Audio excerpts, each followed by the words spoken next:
اب خالد صاحب، حال ہی میں ہم نے دیکھا کہ بہت سی انڈسٹریز ایسی ہیں جو پاکستانی گورنمنٹ کی نان فرینڈلی اکنامک پالیسیز کو لے کر بہت پریشان ہیں. اس میں آٹو موبائل سیکٹر شامل ہے.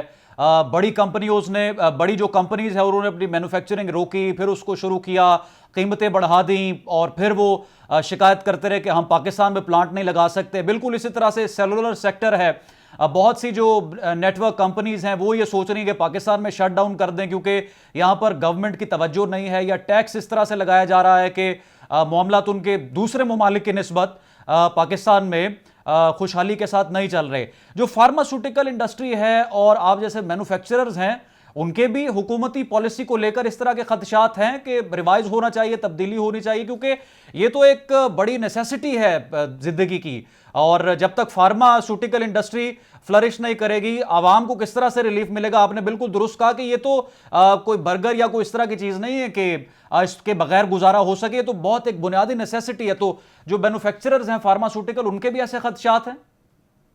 جس پہ جی میں 4 پوائنٹس آپ کو کروں گا. آپ نے جو نیسیسٹی کی بات کی ہے نا، میں وہاں سے سٹارٹ لیتا ہوں کہ پوری دنیا میں ادویات کو خاص طور پہ اگر لوکل مینوفیکچرنگ ہو رہی ہو، جو کہ اللہ کے فضل و کرم سے پاکستان میں ہو رہی ہے، ہم تقریباً مور دین 90% جو دوائیں ہیں وہ لوکلی بنا کے اس مارکیٹ میں دے رہے ہیں اور عوام کو پرووائڈ کر رہے ہیں، جو کہ پاکستان دنیا کے 29 خوش قسمت ملکوں میں ہے جہاں پر ایسی صورتحال موجود ہے. ادروائز زیادہ تر ممالک میں یہ دوائی امپورٹ ہی کی جاتی ہے. جب آپ امپورٹ کرتے ہیں تو سب سے بڑا خدشہ کیا ہوتا ہے؟ جیسے ہم اسی وجہ سے اسے اسینشیل یا کریٹیکل انڈسٹری کا درجہ، نیسیسری انڈسٹری کا درجہ دیا جاتا ہے. وہ سب سے بڑا خدشہ یہ ہوتا ہے کہ خدا نہ خواستہ کورونا کی وبا کی طرح، یا جس طرح یوکرین میں جنگ چھڑ گئی جس کی وجہ سے پورے یورپ میں گیس کا اور گندم کا بحران ہو گیا، اس طرح کی صورتحال کوئی بھی پیدا ہو تو اگر آپ کے اپنے ملک میں دوائی نہیں بن رہی ہوگی تو آپ اتنی زیادہ امپورٹ کر کے انوینٹری نہیں رکھ سکتے اسٹاک میں. خاص طور پہ جس طرح ڈالر کی پرابلمز ہیں، ٹیمپریچر کے ایشوز ہوتے ہیں امپورٹ میں، تو یہ ہم بہت خوش قسمت ہیں اس لحاظ سے. لیکن اب جو گورنمنٹ پالیسی کی آپ نے بات کی، وہ آپ کی بات سے میں ایگری کرتا ہوں 100%.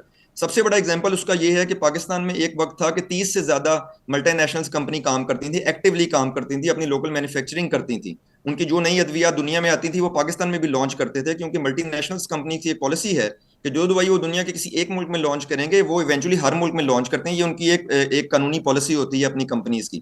انفارچونیٹلی وہ 10 سے کم رہ گئی ہیں.